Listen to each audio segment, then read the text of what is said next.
অনেক দিন আগে নদীর ধারে একটি ছোট গ্রামে থাকত রাহিম নামের এক যুবক। তার বাড়ি ছিল খড়ের ছাউনি দেওয়া মাটির ঘর। বাবা মা ছোটবেলায় মারা গিয়েছিলেন, তাই রাহিম বড় হয়েছিল অনাথের মতো। অল্প কিছু জমি চাষ করে আর দিনমজুরির কাজ করে।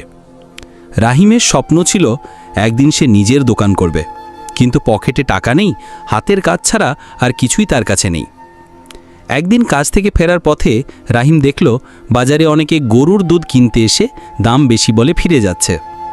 তখন তার মাথায় বুদ্ধি এলো, যদি আমি দুধ কম দামে বিক্রি করি তবে সবাই আমার কাছ থেকেই কিনবে।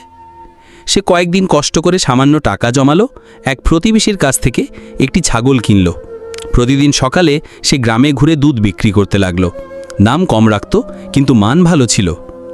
মাস কয়েকের মধ্যেই রাহিমের দুধের চাহিদা এত বেড়ে গেল যে সে আরও ছাগল কিনল, পরে কয়েকটি গাভীও নিল। এরপর সে বাজারে একটি ছোট দোকান ভাড়া করল, রাহিম ডেয়ারি। কয়েক বছর পর তার দোকান বড় হয়ে শহরে শাখা খুলল। গ্রামবাসী অবাক হয়ে দেখল, যে ছেলেটি একসময় মাটির ঘরে থাকত সে এখন শহরে বড় বাড়ি কিনেছে, অনেক মানুষের চাকরি দিয়েছে। রাহিম সবাইকে বলতো, একদিনে টাকা আসে না, কিন্তু সততা, ধৈর্য আর পরিশ্রম থাকলে গরিবও একদিন বড়লোক হয়। শিক্ষা: স্বপ্ন দেখা, কঠোর পরিশ্রম, সততা আর বুদ্ধি, এই 4 জিনিস থাকলে গরিবও বড়লোক হতে পারে।